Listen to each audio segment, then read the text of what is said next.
Hey, what's up, everybody? Welcome to my favorite shitty movie. I just need to adjust my camera. Oh, that's so. Oh no, a little bit more. I want you to see Jason Statham. Oh, you can see Jason Statham now. And the Ghoulie behind me. It's my favorite shitty movie. This is the show where we celebrate movies that maybe some people think are bad, but maybe they're actually really good.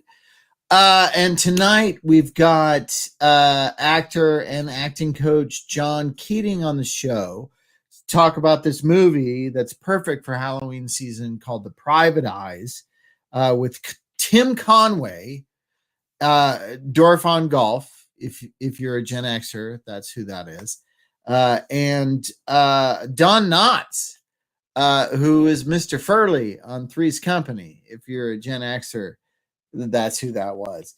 Other people have other associations, but I don't really give a shit about them. I want to get into the show as quick as possible, so I'm going to bring up my co-host Tracy Mercer to have her talk about things that are going on for her. Oh my God. A lot of anxiety. Are we going to lose the country or win it next month? I don't know. We got 21 days, yo. What do you do? 21 days. Get on a text bank. Do some. Send a postcard. Knock on some doors. Pray. Whatever you need to do. No, I mean, aside from that anxiety, good. You know, we've been in post-production, working on creature effects and had a really cool couple of days of edit on the opening kind of stylized credit sequence for the movie, which was really fun. And I got to be working in a wonderful post-production house called Sugar. And they are housed in the Wiltern building. So anyone who lives in LA and goes to concerts, you've probably been to the Wiltern, Art Deco gem glory, aquamarine, terracotta goodness. It was just a joy to be in that historic space and creative in a town where we're really kind of still very slow. So counting my good fortune on that. And yeah, and I also, we were talking a little bit about, you know, how crazy our world is right now. But there was a part of me, I just want to kind of call it out. The number one movie in America is Terrifier 3. And it's something that starts off over 10 years ago as a short. And then they did some low budget, uber gory torture porn films. Art the Clown is arguably one of the best new horror icons. I think he's already an icon. I personally think it's too brutal, but as a film, I look away a lot. But I love him. I love his character. I know you. I love that you appreciate the independent energy. I love it. The Terrifier films, and that also you cannot watch them because they're too disgusting. It's a little like I watch it like I'm like Travis Bickle, like they're totally disgusting. I've not seen 3. I cannot wait. Yeah, it's going to be the elixir for me personally against all the elevated horror we've seen this year. I'm like a roller coaster guy. I like to go on a roller coaster ride. I don't want to think too much about my body image or my politics or whatever. When I see a horror movie, I just want to be scared, and if not scared, grossed out. So Terrifier delivers on that. And also, I think, again, my heart belongs to the indies, especially at this time period. And there's something, the first Joker, I think you and I agreed, not our favorite. But the sequel, the first film, right, Todd Phillips makes for $64 million. It does quite well. Someone gives Joaquin an Oscar for Best Actor. Cool, and it makes a lot of money. And then the second one, Warner Brothers greenlights for $200 million, spends another $100 million P&A, and that's what they're admitting to. So let's pretend it's only $300 million. Its second week, it is outgrossed by the Terrifier. And there's something about that. If you're going to do toxic male clowns, I like that the independent, I'm not talking politically, I don't want to confuse anyone listening at home.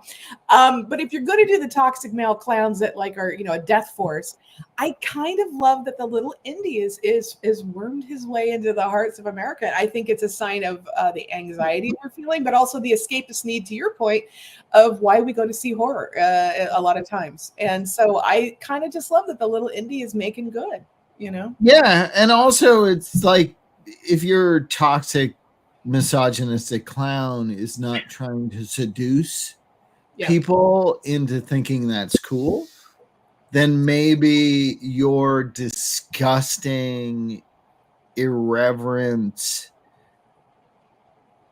garbage movie, which the Terrifier movies are, and I will stand by that in the best possible way, maybe they're a little bit better because they're not trying to seduce anybody. They're just trying to offend and upset and give a certain level of joy to people who are like, I want to be upset and nauseated.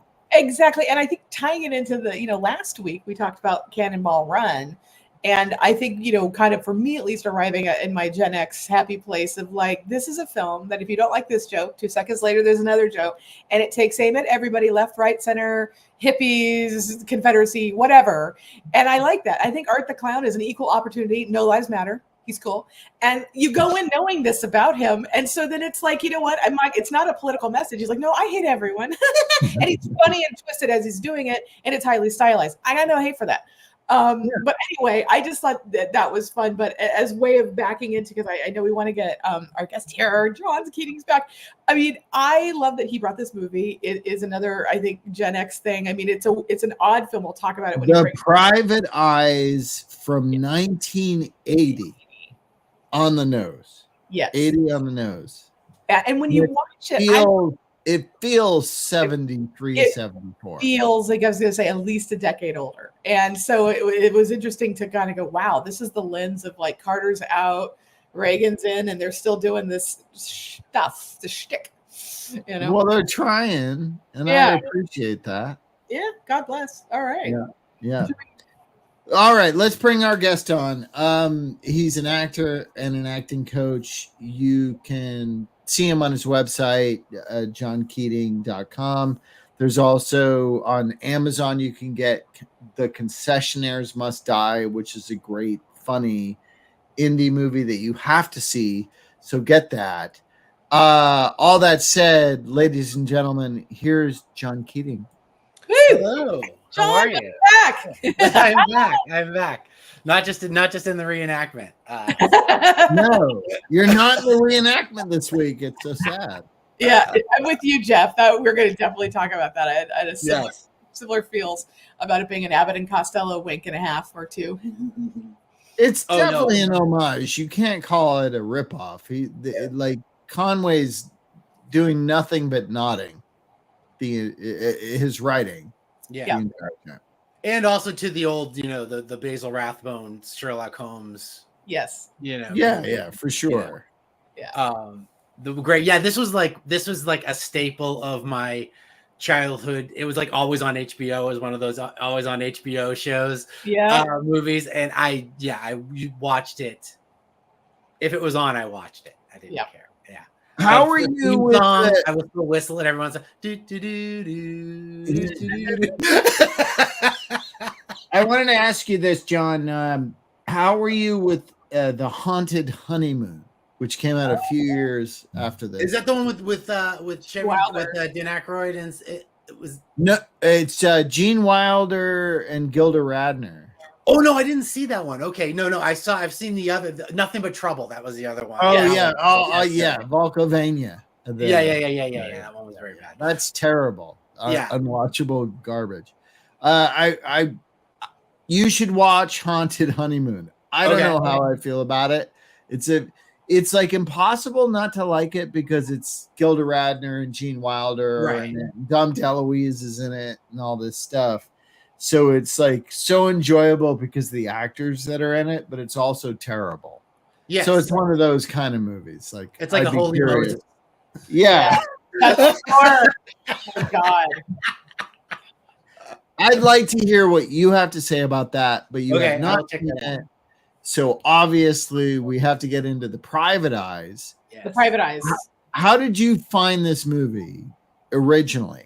It was on it was on HBO. It was just like it was. So you were like how old? How old were you? Oh God.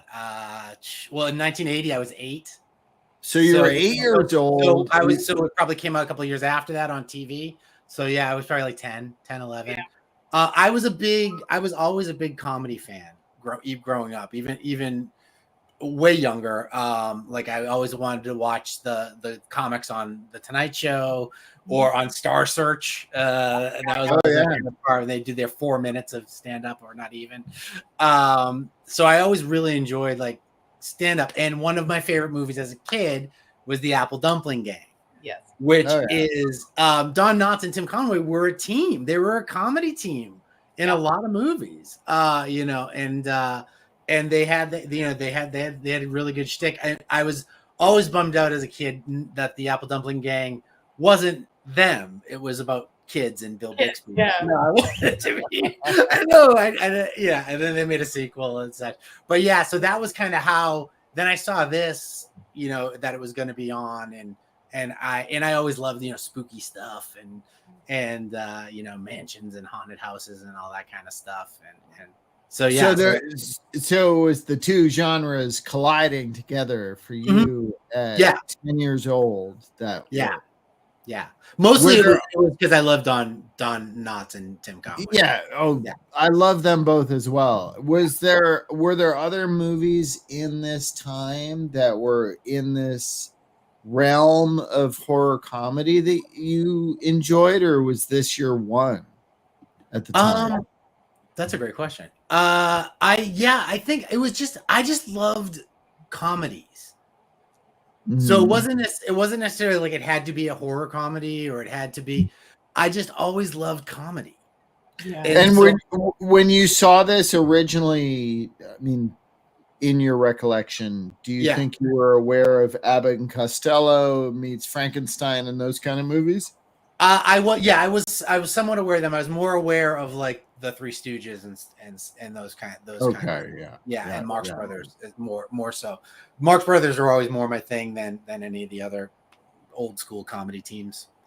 I was aware of those from like Creature Double Feature and stuff where they would show like, you know, Abbott and Costello meets. Did the Marx Brothers ever fight monsters? They never did. No. That's unless you want to count Margaret. Just the upper class society. That was the only way. But then they were right about them. Yeah, exactly. Well, it's because the Marx Brothers were basically Bugs Bunny. I mean, that was that. Yeah.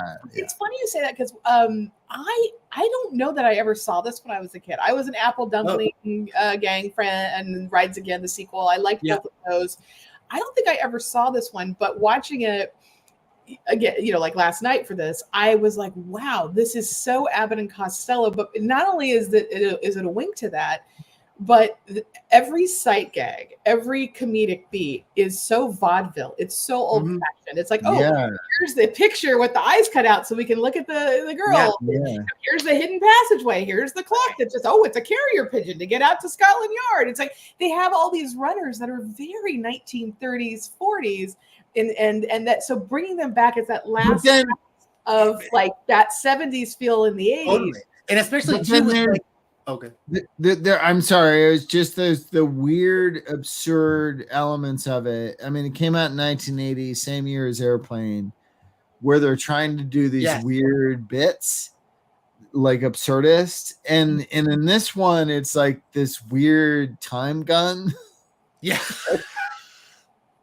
Yeah. Like as soon as it happened, I was like, it doesn't make you laugh in the moment. It makes you laugh later when you're like, why would they think of that? Right. The joke itself at the time. Tess asked a good question for those who are listening to the podcast. Wasn't there a movie around the same time where Elliot Gould sold his soul to Bill Cosby? That freaked me out as a kid, and yes, rightly so. Yeah, the Devil and Mr.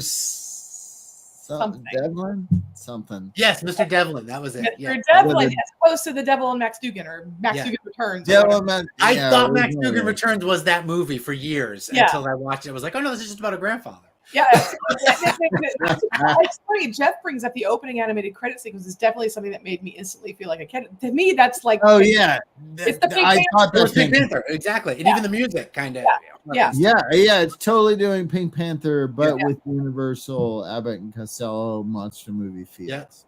Yeah. And it does, and you're right, it did. They had the comedy team. They do feel like, and they always did, they always felt like a stage comedy team. Yes. Like And truthfully, a movie comedy team, I don't think that Conway and Knotts ever like got the right one. They kept getting to do it because it was so fun to watch them, but they never found the one that like blew up like their own. I don't know, Beverly Hills Cop. Well, it was interesting because Saturday night on Svengoolie there on TV, they played the Ghost of Mr. Chicken. Oh, which is great. Oh, okay. Another great. Which I guess that would be another horror comedy that I loved as a kid as well. But this is like we've talked about this on shows recently, so something's being channeled in the atmosphere. But I think hybrids are hard. Usually, like it's either scary or it's funny. It's very hard to be both. Yeah. I think if you're a younger person watching this, maybe this one has some. Well, also too, because those are two of the hardest genres to do really well. Yeah, but there's comedy and horror, right? Like good horror, you know. But they both like lean on the same things. Is like tension. Horror and comedy both. They zig when you expect them to zag. Mm-hmm. Yeah, like if they're effective. It's not letting the air out of the balloon slowly; it's popping the balloon. But also, we're talking about Abbott and Costello, like famously. It's a cycle that the Gen Xers have repeated because what was so interesting about it, I mean, Abbott and Costello were a huge hit comedy. Sure, yeah. But when they started to move into like Meets Frankenstein, Meets Wolfman, and they started to merge at the time dated Universal movie monsters kind of passed their prime a little bit. Mm-hmm. We brought back older Lugosi, older Karloff, older Lon Chaney. What's funny is that they decided to make them into a comedy. And I think that's what we saw again with Scream, where I think a lot of people probably accurately give Kevin Williamson kudos for bringing back the slasher with Wes Craven. But the brilliance of Scream's script, I think, which is why it transcends and it turned into a franchise, is it's a really effective little horror film as it's deconstructing the tropes of the horror films of the generation before. Abbott and Costello, they take on the monsters, turning it into a comedy, deconstructing the monster myths of that generation that came before. And I think what's happening is we see just the edge of Conway and Knotts kind of not being cool anymore. They're taking a trope on the generation of before. So you have this comedy the Agatha Christie kind of like, you know. Yes. So this is a continuation of that. I mean, correct me if I'm wrong, Tracy, but the Abbott and Costello and Universal Monster thing came together, it seems to me, for the most part, you know, until the Creature maybe, where they were both on the downturn. So they came together. They had this thrust of popularity and money making, and then they both sort of disappeared together for a while. Well, which I think is interesting because, to compare it to Scream, Scream actually reinvigorated a genre that, you know, might have been considered dead. Yeah, but the second phase of the horror, I mean, Creature is really the best. We tend to forget there's like 4 or 5 of those because we go to the classic, but Abbott and Costello were Creature movies, there's only 3 of them. Well, there's 3 sequels at least of 4 because I have a box set somewhere. Well, I mean, if you're counting multiple Guillermo del Toro movies. No, not the one he stole. Not the one he stole. But the Creature from the Black Lagoon, that's what we're talking about, right? The Creature from the Black Lagoon? Yeah. There's several. And then there's one where he ends up in New York and he's a burn victim and all his gills are gone. And it's so that's The Creature Walks Among Us. That's the third. And there's Revenge of the Creature is the second. Yeah. But Abbott and Costello were not faded by the time it made them even more popular because they brought back the monsters. And then Creature comes out, I think, around 51 or something. Jeff can correct me on my dates, but that started another cycle of Universal horror. It's just not as revered as the like Todd Browning, or I guess we would start with the 25 silent, you know, Phantom of the Opera, and then 31 we've got, you know, Karloff as the monster and Frankenstein and Lugosi same year as Dracula and those successive sequels. But like those were a little played out, and in a weird way, I think that's why Universal felt comfortable. Like we can kind of add some comedy to this with our comedy duo, who were still big on the lot and making money. But it helped each other because I think they got that perfect fusion of comedy horror that, like we're talking about, so hard to nail that tone. It's like why we love Tremors so much, you know. it's that kind of thing. I think to a certain degree, Peter Jackson was going for that with The Frighteners. Certainly Ghostbusters comes to mind, but those kinds of hybrids, I just appreciate, because I think it's so hard. We're developing one at my company right now, and I think it's quite good, but I'm so aware that the director has a lot on her hands to try to balance that, because you do want to, I think younger, but you do want to have it scary, but you got to bring the laughters. And I think, there's a pressure cooker situation where you want the humor amidst those scary things, which is why, going back to Art the Clown, part of his success is super gross and just torture porn, but he's definitely funny and sadistic. And you're like, oh, he's clever the way, I think Jigsaw, the whole thing is about games, right? Like that was the big thing with Freddy Krueger, and it became a parody of. I mean, what's great? Exactly that. With Freddy too. You're right, John. Yeah. Art the Clown is definitely Freddy Krueger times 1,000. Yeah. Multiplied by TikTok and all the other social media things. Right, what we do, like by the time you get to Freddy versus Jason, they're trying to out joke one another, or comedy set pieces. Sure, totally. Yeah. I agree. And Terrifier takes it to the next level, which is just like, you actually showed up here to watch the grossest thing you could possibly see. So here it is. And isn't it awful? Yeah. And you sort of take it and you go, yeah, it's horrifying, but it's entertaining. I think that's right. I mean, even I think it's probably not a high point for a lot of us Halloween fans, but you've got a sequence where Busta Rhymes and Michael Myers are fighting, and you're like, Jesus Christ, what's happening? Be in the same frame, Like, our show is called My Favorite Shitty Movie, and I would like to take a moment to bless Halloween Resurrection as a great shitty movie with Busta Rhymes. I will second that, but Busta Rhymes, man, Jesus, I know there's nothing. It's the perfect shitty movie because there's no choice in Halloween Resurrection at any point that makes sense. You can't make sense of it, and therefore, for me, it's a delightful entry in the Halloween franchise. Yeah, and we've talked about this. We've got love for Halloween, we've got love for Friday the 13th, but on a certain level in real life, it's like, don't be in Haddonfield on Halloween night. We know bad things happen. Yeah. Don't have sex. Don't go to Haddonfield Lake, dude. Don't go to that night off. Yeah, easy peasy. Don't go to Texas. This is a Texas Chainsaw Massacre reference, but I'm using the whole state because you shouldn't go to Texas. You don't know which house. And watch out for what's in the chili, guys. That's our tip for you. So John, so for the kids who haven't seen this in a minute, walk us through the insanity that is guys. I wonder if Daryl Hall and John Oates were like, we love this movie. I don't know. I'm just wondering. Watching you. Anyway. Watching. We got shut down. Right. Oh yeah. Don't. Right, John, help us out. What is happening? So it starts off Lord and Lady Marley. There we go. Right on our TV. And that older gentleman, he's like a character actor, big time in the 70s and 80s. He popped up in tons of stuff. They're going out to dinner or whatever. And there is when he drops his smokes. Or he forgot his smokes. That's right. His wife hates him. She's just can't stand him. Not happy. That's her on the inside all the time. So he goes back in to get his cigarettes, and she is knocked out.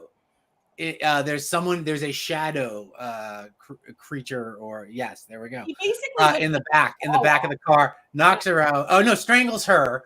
And then he comes back in, and the shadow knocks him out and sets the car off, and the car goes crashing into the lake. And both Lord and Lady Marley are killed, prompting another example of a very dated device that in 1980 was very dated device, right? Like the spinning newspaper, yeah. It's like right out of the 30s, except it's 1980. Yeah. I got one of those same newspapers in Niagara Falls on the Canadian side where the tourism happens, and they put Todd Robert Anderson goes down in Niagara Falls on a newspaper, and I was like, yay. Cost me too much. So then Tim Conway and Don Knotts, Inspector Winship and Dr. Tart are called in from Scotland Yard. Apparently, yes, they are.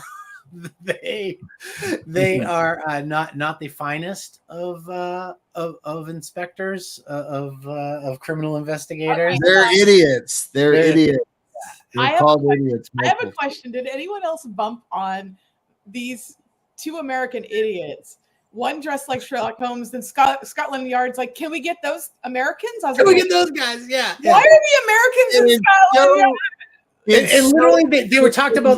They've been basically kicked out of America. Like they're that bad. And then once kicked out of America, are immediately brought in by Scotland Yard. But this is the kind of attention to detail that I found interesting, because if your Scotland Yard is going to call you in, what do we know about Scotland Yard? No, none of the cops use guns. The bobbies don't use guns. No. So none of this makes any sense. And they're like, that's fine. Keep going. Fine. And it's none of the movie really makes sense when you really look at it. Yeah, that's for sure. Throughout the entire thing, so they get called in, and it's basically, it's like an Agatha Christie. It's like a Sherlock Holmes. It is a whodunit. Who killed them? Who killed the Morleys? There is the shadow follows them around. Bernard Fox, who is a fantastic English character actor. Yes. He's tons of stuff. He's in a great Columbo. Who's episode. that? Who's the German lady? What's the? I thought she was the one the woman that played Latka's mom on Taxi, but I don't believe she is. It's like in Wild at Heart. Like, right? Is she one of the Lynch players? Like, she's been around forever. She's been around forever. Yeah, she's been. This movie had a ton of really great character actors in it. Also, the Japanese gentleman from Body Slam makes an appearance. Right. Actually playing a Japanese person and not a Korean, but still racist. Yeah, still manages to do all the tropes. All racist jokes. As long as you keep it racist. But when we talk about these old tropes, right, where like there's like this reoccurring joke where she keeps kind of kicking the butler in another region, so to speak. So you have joke after joke of him like, walk this way, and then everyone is literally walking. Oh my God. I have such a huge question about that. So that joke is an ongoing Mel Brooks joke in a bunch, like it's in Young Frankenstein, it's in High Anxiety, it's in 70s. Yeah. So this is 1980. So they literally just took the joke and did it again. Yeah. And the murder thing is basically like it was an old Three Stooges bit, the slowly I turn kind of thing, basically. Oh, okay. I just wonder because like Tim Conway seems to be like a wonderful comedic writer, at least improvisationally. So it's weird that he would take a whole sequence in the movie and just rip off a joke from a Mel Brooks movie. I wouldn't expect that. But I don't think Mel Brooks invented that joke. I think that joke's been around for a long time. I think you guys think each other in the junk is funny all the time. Like that's a okay. So that's an old vaudevillian joke that they're all using, and we attribute to Mel Brooks now. Yeah, my bad. A street joke. Like Mel Brooks. Shame on you. Shame on you, Mel Brooks, for stealing. But I also think because this is in the tradition, again, 8 years too late, maybe around there, or 6 years too late, I guess. But I think if it was around 74, you had The Great Murder by Death, right? Based on Neil Simon. Exactly, which this definitely harkens to. Right, where they're all playing versions of like, this is Mrs. Marbles, not Mrs. Marple. This is Sam Diamond instead of Sam Spade. Exactly. And so you have that. So I feel like that was already kind of the silly, playful. But that was a little highbrow. Like we're referencing those that this not trying to be highbrow. Like at all. No. Delightfully silly. Yes. And so they walk this way, and then of course we found out who is the heir apparent to this vast fortune that the Morleys got. About her. Yes, she is the heir apparent. She will receive the inheritance, but if something happens to her, there is a clause in the will that all of the money goes to the staff. Equally. So and there's the staff. And this is a who's who of how to get canceled in later time. Literally every stereotype possible. It's unfortunately true, and also all the bits that they're doing are totally they fall deeply flat. And I think they did at the time. So it's sort of like we made a mistake. Like the writers, one of which is one of the stars, needed to take a little more time and consider their comedic premises. Yeah. Again, I think being very lowbrow, but I love this idea that you've got this misfit cast of craziness, and then this shadow that opens and closes doors and is wandering around, and all this art you don't have to clear is populating everything, as they're walking around. But talk to us about this runner. The doves. A good one. The doves to call back to Scotland Yard that never make it out of the mansion. They killed so pet it, or it's throwing one goes through a window. I feel that I want to apologize for our generation, Gen X, just in general to everybody, because we generally seem to like movies where small animals were harmed on some level. We found that delightful. And I'm not gonna lie, that dove was a fantastic actor. It did the little wobble around. And But we're also weird because I mean, to this day, if you were playing word association, 9 times out of 10, if I were to say as a Gen Xer, Fatal Attraction, John would go Rabbit. Rabbit the bunny. What doesn't happen is when I go Fatal Attraction, remember when she kidnapped the child and Ann Archer broke her neck because she crashed the car because her child was stolen? We're like, Rabbit. I'm like, the child was stolen. So Rabbit was boiled. A rabbit was stolen. People always respond harsher to animals getting injured. Yeah, one of my biggest learns when I was in high school, and I was a projectionist, we had Mike Nichols regarding Henry, right? Where Harrison Ford's this philandering asshole lawyer, he gets shot in the head in a 7-Eleven thing, then he becomes a nice guy. And so you think Harrison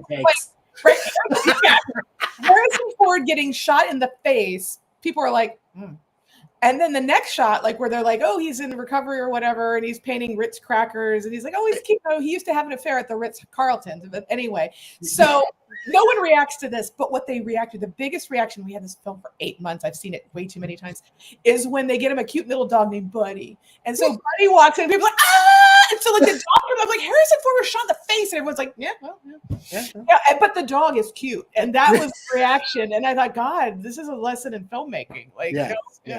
Oh, people don't mess with the cute dogs. No, don't fuck with dogs. But also, when you watch old movies, and you see an adorable dog or cat or whatever, go, that cat's dead. Yeah. Do you guys do that now in real life? Yeah, I totally do it. No, if you watch an old noir. You love the noir. I mean, the people are dead. Never mind the cats.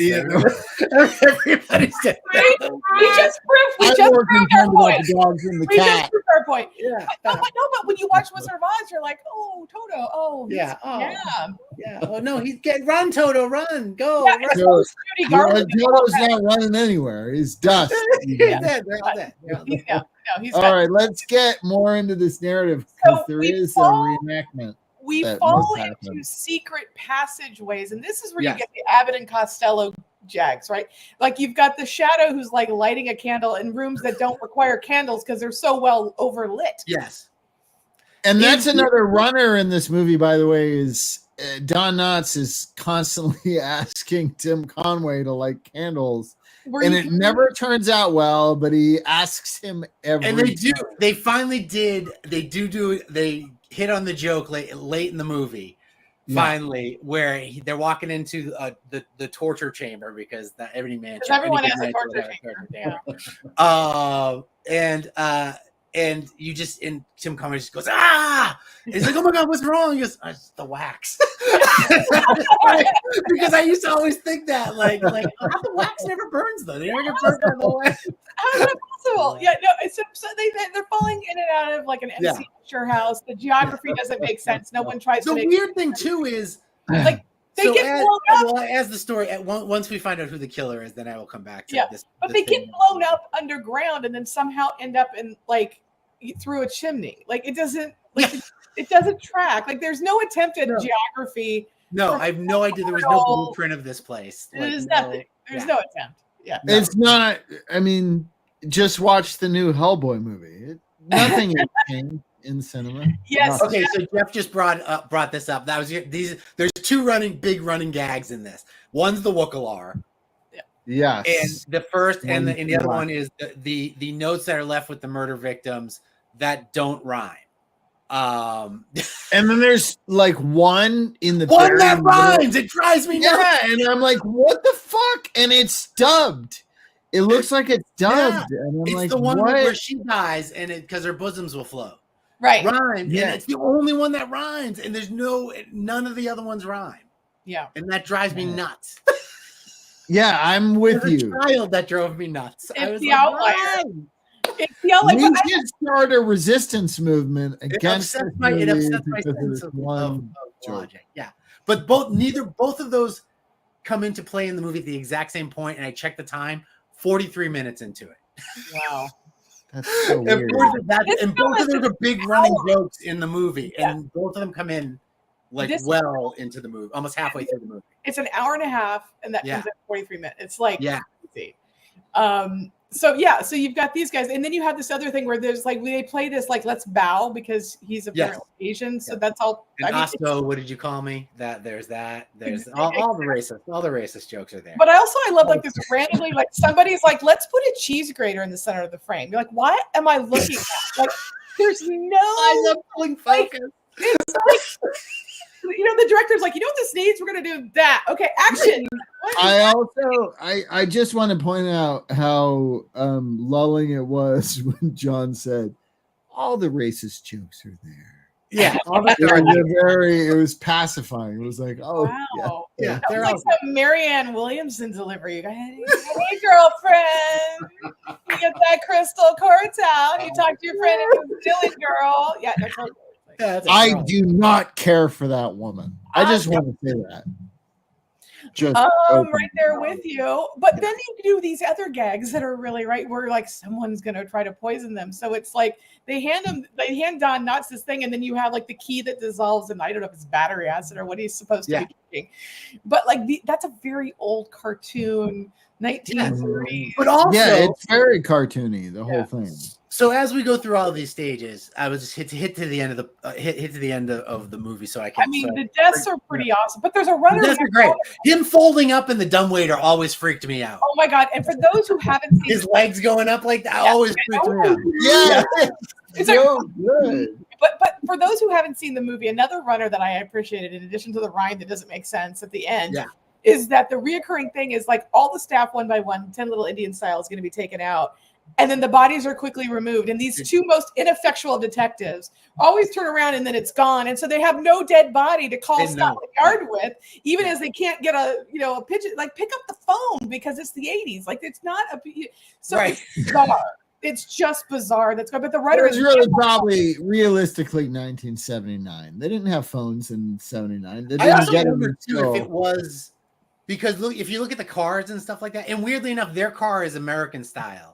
Yeah. All the other car, the Morley's car is the English on the right side. Yeah. Yeah. Well, Americans demand when they're in the UK. I don't know. When I've been in the UK, I've demanded an American car. Oh, did you? And I demanded that I ride it on my side of the road, not their crazy side. Yes. Yeah. Oh why would you do that? I feel like the movie was supposed to have taken place in like the 40s or 30s or something like that. Well, it's hard to tell, but then I love this. Yeah. Is it possible she's up to no good? And look at the key light on her eyes, like we're in the 30s. I mean, I have. If you guys are interested, I have a clip from early in the movie where our heroes are questioning this character that you're talking about. Please. All right, here it is. Well, I don't mean to accuse, but we will have to know where you were at the time of the incident. Well, I was at Parker's restaurant. I was in that little booth, eating stew. Not you, blockhead! Her! Please. Certainly. You want to get this down? No. was in my bedroom preparing to retire for the evening. I remember it distinctly because I had just bought a new nightgown from Talbot's. It's a light blue, silk. It was cut low across here, and it was thin with 2 straps that crossed here. And it was split on the side, high, right up to about here.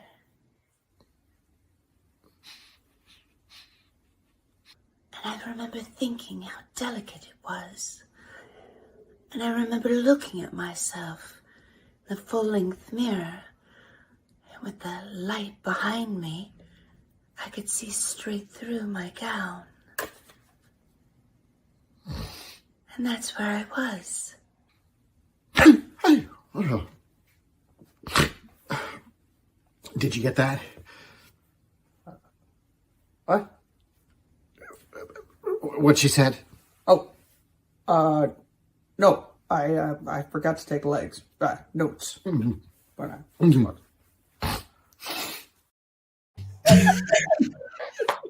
Oh my God, so good. So great. The Don Knotts sniff. Did he have a sinus issue? He always was sniffing. He did. It's a quirk or tick or something. It is. I had a moment early in my career where an actor was like, "Are you doing a Don Knotts thing right now?" And I was like, No. "Highly possible, my man. Highly possible." No, I just have allergies. There it is. Yes. That was great. The reviews are in. So true. Oh my God. And Hillary also, God bless her for Oh being my God. for our shenanigans, man. On this show. Hillary goes 100% every time. It doesn't matter what it is. She will deliver it. She doesn't care how it makes her look. So, you get an honest performance from Hillary, whose birthday is tomorrow. Yes. So all you motherfuckers reach out tomorrow on Facebook and Instagram and all that crap and Yes, tell her you happy birthday. God damn it. So we're back in. We're back. This is We have one of my favorite rhymes is this. You won't mind it a bit. By the way, you're standing in horse caca. Which also I think is dubbed. There's so much overdubbing in this movie. so much, but you can almost hear the sniff just in this still. Yes. It's just like he's in, Can you just imagine the R-rated movie of this? Oh yeah. I mean, if they had been, because there is dubbing that happens to cover up stuff that's sometimes I'm like, why did they cover? What were they covering up? So it would be awesome to see the unrated version of The Private Eyes. I'd give a lot. By today's standards, it'd be like, ooh, it's PG now, it's PG-13. It's like, Well, yeah, for sure. But it would be fun to see Don Knotts going like his whole thing, like on Three's Company, was suggestive, but it was very R-rated in its, like at its core, but they fixed it up for TV. So I just wonder if Don Knotts was allowed to be as creepy as Don Knotts really wanted to be. What would it be? Well, it's funny too, because again, like we've talked about how this film feels out of time, even for 1980. It feels like the 70s, but we'd be remiss if we didn't point out with the Apple Dumpling Gang, it was the first time these two were paired together on screen, and that was a Disney film, right? As with the sequels. Right. They went from Disney, wholesome, clean, whatever. I mean, obviously Conway best associated with the Carol Burnett show as well. And then this one isn't quite sure what the tone is. I think we could say that probably throughout. Yeah. Is it for kids? Is it for adults? Is it for stoners? I don't know. All of the above. There's a Venn diagram. I don't know. But but I also want to say the cheese grater in the kitchen scene randomly put center frame is interesting. One of my favorite props when they go to the crypt and they've got these two dogs that it's like someone went to La Brea Avenue and picked these things up like around like Pico and they're like, dude, we got the set decorator. And then this like thing pops up, which again, when we know what happens, makes absolutely no sense. No, none of the shadow as they're going on, right? So we find out at the end who the killer is. Yes, there's another murder. The amount of time that Don Knotts lies with a dead body in that sequence is disturbing. Insane. And then you've got the shadow. That shadow was trying to kill them throughout the entire movie. Totally. He gives them the poison. He gives them there's a bomb. There's the classic round bomb that is in the fuse. There's he's popping in through the sticks of dynamite and the mirror, and then there's Bernard Fox choked on the with the cuckoo clock, and there's the shadow again, and then as we find out at the end, the shadow was Lord Morley, and he had concocted this thing because the real killer was Phyllis, because she was trying to get the inheritance. Yeah. Right. So why was he trying to kill the detectives? I don't know. Also, it's important to know, why did they think that this story made sense for a reference to Star Wars? Which is the you just had the photo up. They're in a trash compactor. Oh, the trash compactor. That's right. Yes, that is totally metal. Star Wars for sure. This is Star Wars. It's metal. But that's also this is also a 1930s trope that was in about every other Flash Gordon, every other serial, every Perils of Pauline was always the room that did this. Yeah. Indiana Jones. You'd have like the spikes. That was the alternate version of this. This is a very old. For sure. But for this movie, which came out in 1980, they clearly were doing Star Wars. Yeah, but also this is one of those things where, going back to the writing, that one could talk about is that we clearly Tim Conway co-wrote it. Stop. Certainly did. But so we see that these guys allegedly are killed, and then we see them in the car going off. The shadow can't be Lord Morley, so that doesn't work. No, that shadow was Phyllis. That was the original death. The original Phyllis. Okay. Yes. Yeah. But the shadow following them around, seem to be Lord Morley. But why was he trying to kill them? But unless that shadow was also Phyllis. Maybe that was also. They never explained that. This is what's problematic, because he literally, Don Knotts goes, "Oh my God, I've seen the killer." So it's Morley, but he doesn't say that because I guess Conway said don't do that yet. So that's why he doesn't know that the woman who's really guilty is actually the killer. But one of my favorite bits, like in this situation, right, is that she's holding it on them. And then all of a sudden she falls back exactly as Planter. Right where he is. He's hiding, and he looks at her, and then she's literally firing, the staff shows up, and you're like, what in the hell is going on? She's literally firing her gun at Morley, and he's not being affected by her emptying her guns into him at point blank range. He's totally fine.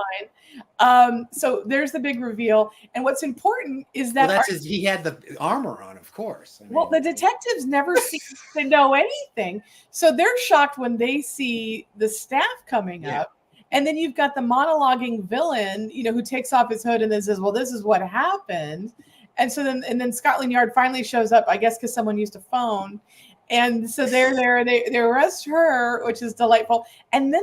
If you can try to explain to us, John, your interpretation of the last part of this film, the coda.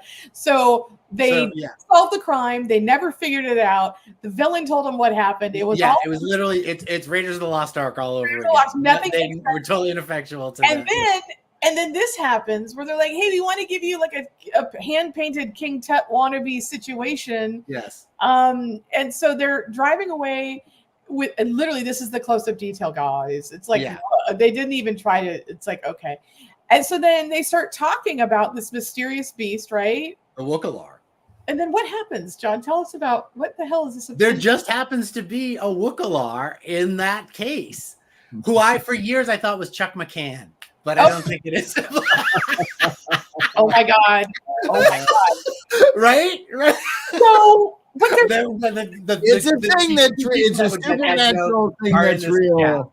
Right. It's a supernatural thing that's real that has no consequence at all. And I also feel like a really unfortunate wig, if we're going to be honest. No, it's everything about the Wookielar is terrible as an entity, like the way it looks. And so however, I'm just saying the Wookielar exists in this universe. Yeah. And it has no impact on the universe at all. So maybe when we're voting in November, we need to consider the Wookielar. The Wookielar is real. The Wookielar needs help. Well, the Wookielar is already co-signed to Project 2025. Yeah. So no! Yeah. Oh, shut up! That's not true. I thought the Wookielar is just standing there listening to the music. Do you really think this guy's voting blue? I was text banking yesterday, and I texted a Wookielar, and the Wookielar responded, "Yes, I will vote for Harris." That's my Wookielar experience. Well, maybe he's like Robert Englund from like He's the nice lizard. Tracy, not all Wookilars. Not all Wookilars. Sorry, I didn't recognize my own bias against the Wookilar race. Are you next? You're going to tell me there's a good slee snack? I mean, what's happening, you guys? No, all the slee snacks are Nazis. They're all Nazis. Fuck slee snack. The party roster. There's nuance to Wookilars. That's Thank you. Thank you. And again, that the Wookilar, they don't even start talking about it till halfway through the movie. No, and then it becomes a running joke throughout the entire thing. And then the film ends with it. Like attacking our hapless non-detective detectives in their car, and we fade to black. Well, I appreciate we've created this through improvisation, most likely, this entity. Well, that's better than so what do we do with this? Yeah, what do we do with this improvisatorial, is that a word? Entity, which is this thing. And they're like, no, we'll just make him a real thing, and he comes in at the end of the movie. I appreciate that. I think that's like, you're leaning into the comedy, you're making the comedy number one. And that's what I like about this movie. I know we only have a few minutes left with John, so I'll give my final thoughts. Yeah, let's I love this movie because it's silly and it's unapologetic in its silliness. The jokes don't always work, but they're constantly trying to bring them. Tim Conway is I believe Tim Conway is the driving force in this movie, and he's constantly trying to bring the dumb jokes, and I'm all for that. Yeah. I love that. Let's see if we can. Well, let's run through a couple of our things. See if we can get John's take before we lose him. Okay. Yeah. Please. Oh, okay. So, Todd, you go first. Do we want to? What are we doing? What are we doing? Be bad, be best. Oh, be bad, be best. Okay, yeah. So this is movies that are so bad they're just bad, and you shouldn't watch them, right? Or so bad they're great. Give me a second. I went with a trilogy. I apologize. I'm going to ask you to judge an entire trilogy of movies, but it's buddies dealing with horror type stuff.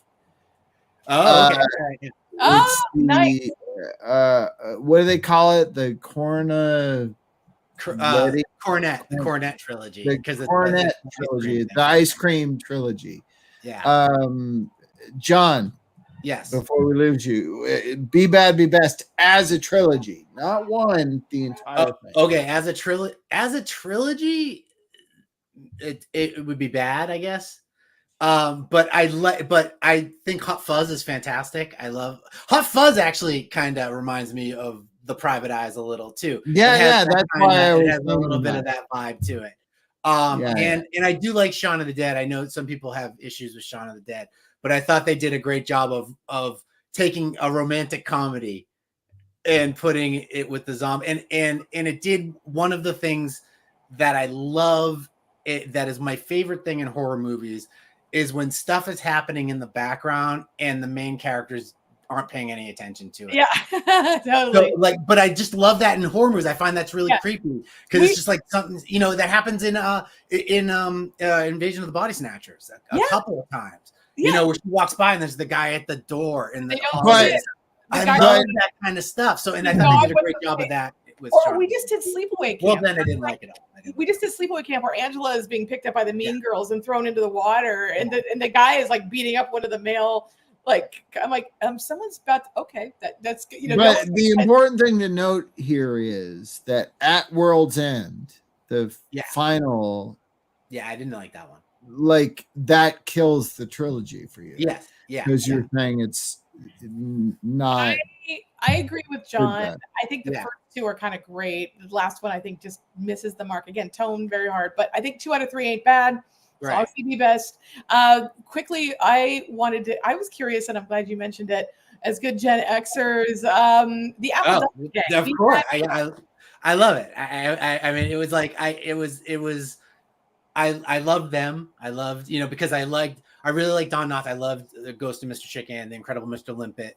Yep. And I loved the Carol Burnett show and Tim Conway and even though Tim Conway just seems like he would be exhausting Yes, to be to in be real life. around. Like he's never not on. Like he would just like, Yeah. all right. And he Uh, always Thompson plays dumb, which is sometimes hard for me. Like I don't Yeah. know. It's like he's never the smart one. He's always the, you know. Right, yeah. He's playing he's always the I get that. Yeah. If you will. Yeah. But yeah, and I also love Bill Bixby. I love Bill. Right. But I was gonna say people forget because I think we I loved Bill associate- Bixby. I mean, because of the Hulk, but also It's too like Bill. Portrait of Eddie's Father. I used to love. Mhm. Oh my god, I watched that every Yeah. It was like on. It was afternoon on when I was But so I sick with I a think it's a cold. testament to how good Conway and Knotts are, because in people's memory, it's really their film, but really it's Bixby as the gambler, and then there's kids, but their comedy stylings is really Yes. what told the Disney film. So I think Be Best too. What about you, Todd? What do you think? Apple Dumpling. I'm 100% behind Apple Dumpling. Yeah. Okay, There- Also, it is great. an official Western because Harry Morgan does appear in it. that's right. That's right. So But that again, makes it official. also, like we did tonight, it's a hybrid, right? It's a comedy. Yeah. Western. Yes, yeah. Yeah, it's very fun. I don't know Yeah. why you would dislike this. That Okay. was actually the first movie I watched when I got Disney Plus.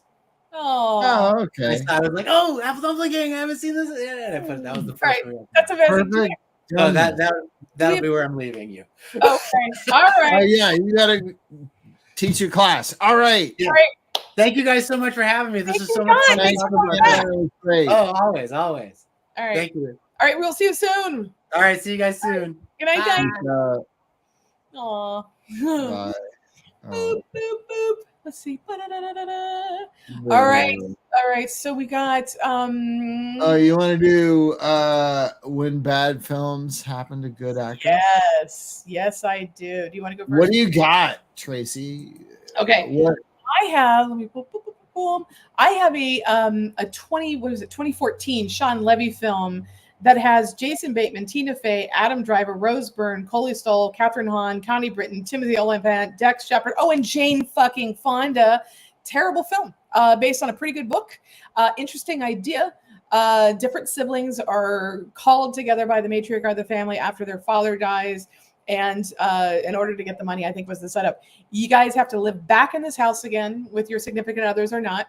And you have to try to make amends. You have to spend X number of days together in honor of my memory and figure out what went on and reassess your own relationships in life. And it's so forced, and everybody in it is doing good work, and they're all talented, and it's an amazing cast. And I just wish it was better, because I think for those of us who have lost parents, grief is real. And there was a real missed opportunity, and something special. I think this book touched a lot of people, and I think Jason Bateman helped kind of pull it together. And Sean Levy obviously has his comedic bona fides, but it just it's one of those. It just doesn't quite connect, despite good intentions. But man, this cast is it's 10 years ago now, but like it's amazing. So you're saying this is a bad movie that happened to an entire cast? An entire cast of great people, I think, being quite good. No one's bad in this movie. I just think that the script and they let the novelist adapt the script, and sometimes that's not the best idea. It's a different talent sometimes, but I just think it doesn't work. But there's it's so fun watching everybody in this film that I just thought, I don't know, like sort of a semi boost, even though it's not great. I just think it's worth looking at the performances. And it, for me, it was one of the first times, because again, it was 2014, where Jason Bateman, I thought, got to play some drama and remind people how good he is. And he's not just the funny, sarcastic guy. He's great, but like he has like a lot of dimension. And I think it wasn't a surprise for me that he was so interesting in Ozark, because I think he was trying to look for different roles. And I don't know, I think this is the beginning of kind of him coming into a certain point in his career. And I don't know, I like Wish It Were a Better Movie, but I think the cast compels you to watch it if you care about movies. Yeah, absolutely. That's a good one. I wish I was Jason Bateman, and like my problems were. I wish you were working with Jason Bateman. I'd like to see you guys together. Yeah, we'd be good. Yeah. My bad movies happening to good people is this. This is a horror comedy called Nothing But Trouble. Chevy Chase and Dan Aykroyd got all they deserved, but John Candy and Demi Moore did not deserve this. You know, and I say that knowing how many bad movies they made as well, but this movie is like, it should have been awesome. Like, it's, you know, Ghostbusters energy and all this stuff. And I'm pretty sure it's just Chevy Chase's ego plus Dan Aykroyd's just general confusion that ruined this. And they could, if they had written and directed things according to John Candy and Demi Moore, this would have been hilarious. This would have been very fun. 100% right. Yeah, I think that's right.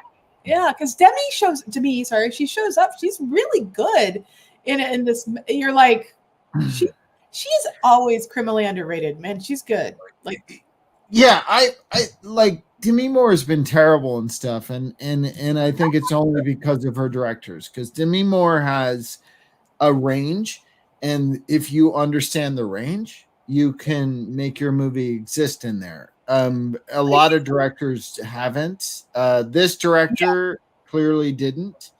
It's just a matter of knowing what your lead actors are capable of. I think it's also, I mean, famously Striptease, she made so much money, and I think that the Carl Hiaasen novel was a very specific thing, and that film didn't know what it was, but she committed to what the director asked her to do. Yes. I would say that, like, even when she was just barely off of being Jackie Templeton on, you know, General Hospital back in the day, and you see her in something like early, sort of quasi Brat Pack. I don't know if John Crier's in it, maybe it counts, but No Small Affair. She is so winning. Yeah, that's a Brat Packer movie. But you look at her in No Small Affair, and then you realize, like, 10, 11 years later, she's G.I. Jane. But then she can be with Tom Cruise and, you know, A Few Good Men. But then she could also hold her own with Adrian Lyne and Indecent Proposal, a ridiculous concept that she's wonderful in. Like, I think you're right. She's as good as her director, but I think I also love, as we were talking about at the top of the show, like, people who start in horror. I love horror movies. And I just feel this is crazy. I remember being a little kid, didn't know her name, whatever. But I remember seeing Parasite in 3D. And I was like, who's that chick? She's really awesome. And I was like, so she's you know, I like that. I think that's true about actors on any level. I mean, it just really comes down to a certain point of what your own personal, you know, realm of acting is versus what you're in. And I don't think that a lot of the time people know what to do with Demi Moore. I think sometimes they do, sometimes they don't.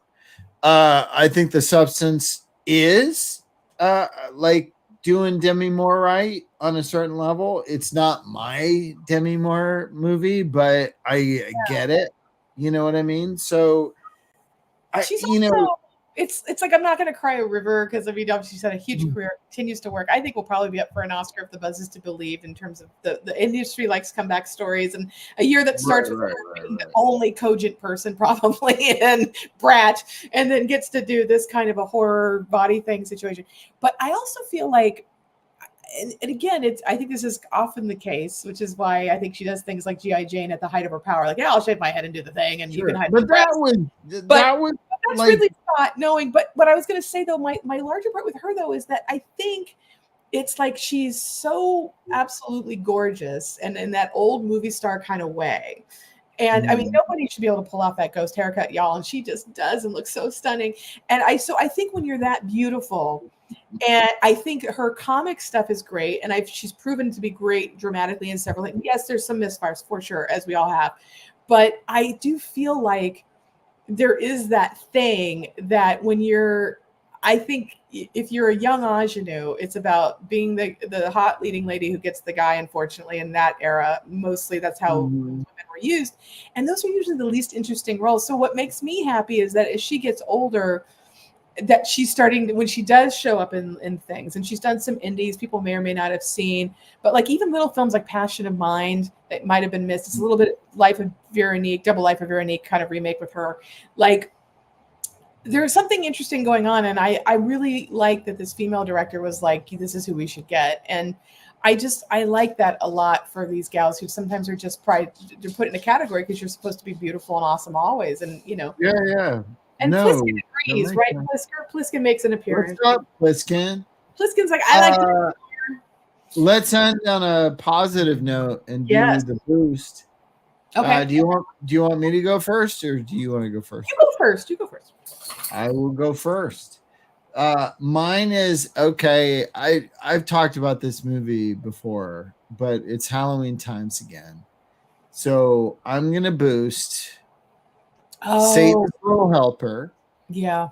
This is a very low budget backyard type movie that somehow got Amanda Plummer to be in it.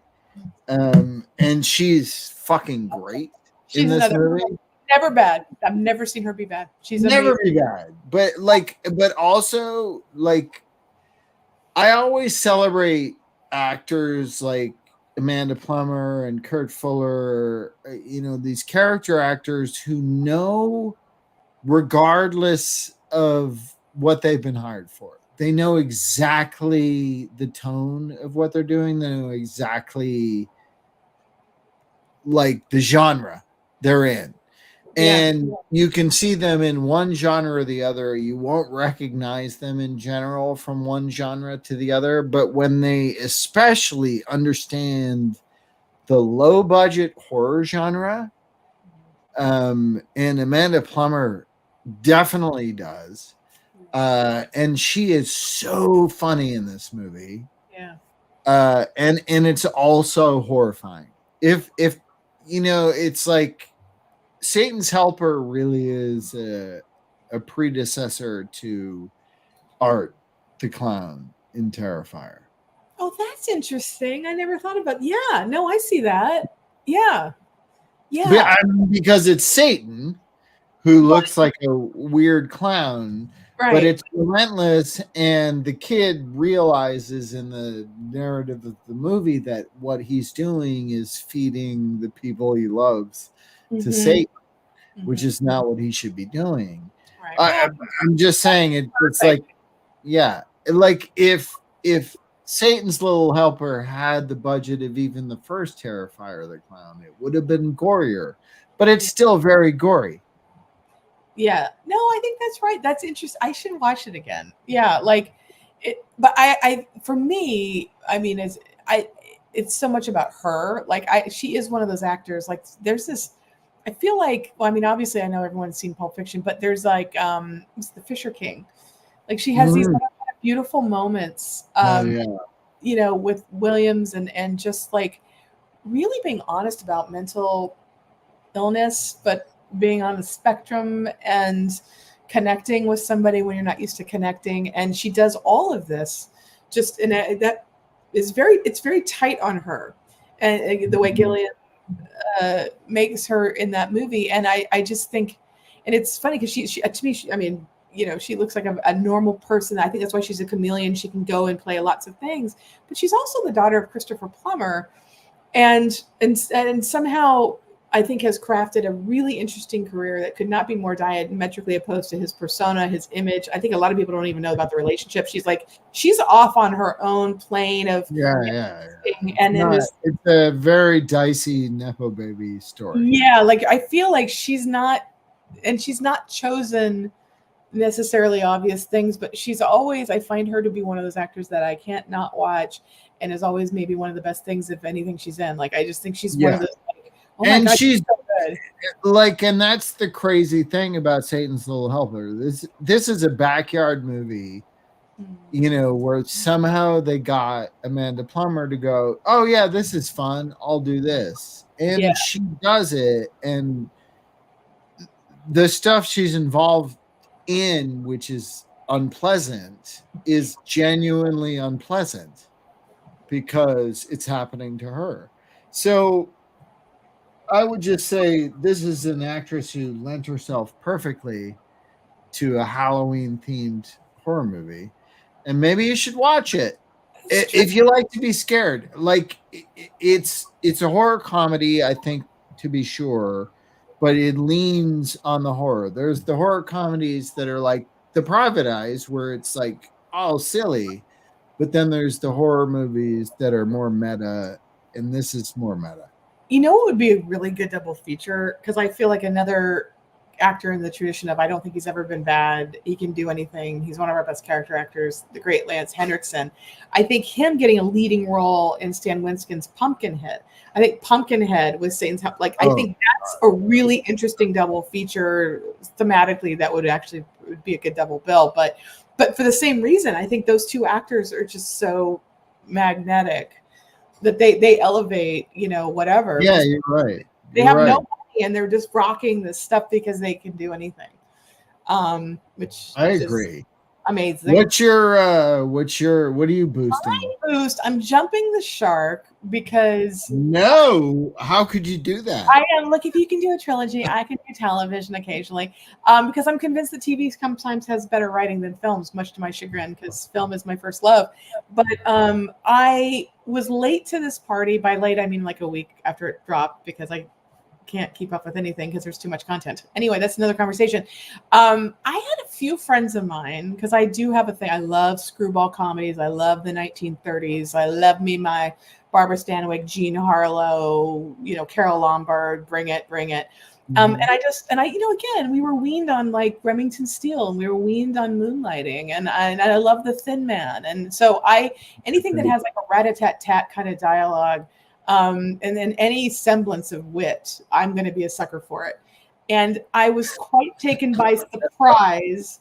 There's a new show that I think, what am I watching it on? I think Netflix, called Nobody Wants This. It's the showrunner is an actress, I think Erin Foster, David Foster's daughter. She's done a reality show I know nothing about because I don't care, because #reality. But apparently I'm supposed to know who she was. I did not. But I had a couple of my movie buff friends. Thank you, Jeff. Satan's Little Helper is streaming on Screenbox for those listening. And so I watched it thinking, well, I at least try to watch the first episode of every new TV show, because allegedly I'm still trying to sell TV shows.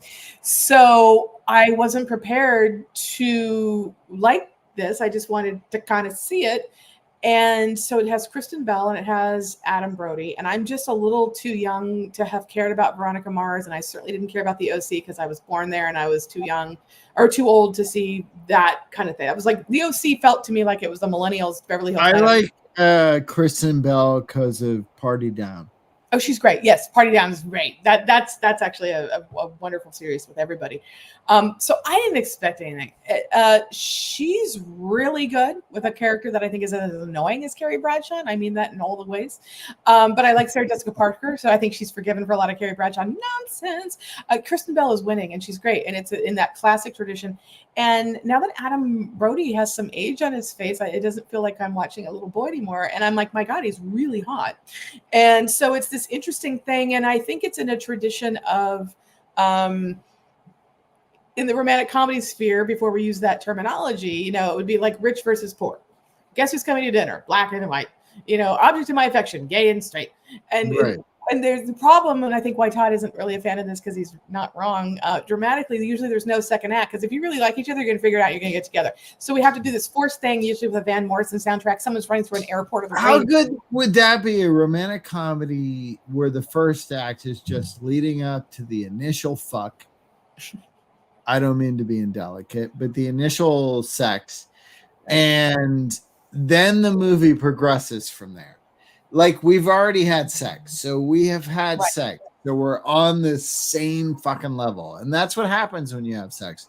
You've come together 100%, and like we don't see that enough. It's always I'm innocent and I need. But what I like about this one, which I think is different, and as I say, it's different, which is why I thought to boost it tonight, because I think we talked about a 1980 film that felt like 1972. What I like about this one is that it's very old-fashioned. Like we used to do Protestant versus Catholic as an excuse to keep each other apart. This one is set in very contemporary Los Angeles. As somebody who lives on the East Side, I love seeing the East Side locations. But it's like what happens when Adam Brody is like the hot rabbi. And he can't marry someone who's not Jewish. And then Kristen Bell finally, gets out of her Carrie Bradshaw way and meets this hot guy and is like, wait a second. And she's like a podcaster who her entire reason for being like Carrie Bradshaw is, I have to do articles because I can't meet a guy. And so, but then she meets the guy who she should be with. And it's I don't know how to make my podcast interesting. And they actually write her partner in the podcast is her sister, the disapproving sister trope, but she's interesting and they write her slightly differently. And what's been interesting, I just posted like, hey, I finally got a romantic comedy. It didn't make me feel like I lost IQ points as I was watching. I like that. And it was interesting because I would say 90% of my friends who happen to be Jewish love the show. In fact, 3 of them recommended I watch this. And then there are several of my sisters who happen to be Jewish who really somehow found this offensive. I do not. I heard what they had to say. Regardless, I think people should maybe watch it themselves from the writing standpoint. And then I think it's good to have a thoughtful conversation given where we are in the world. I don't think this is mean-spirited. I don't think it's anti-Semitic. I think it's tropey in all the romantic comedy ways, but there might be a heightened sensitivity because of the time we're in, and that's fair.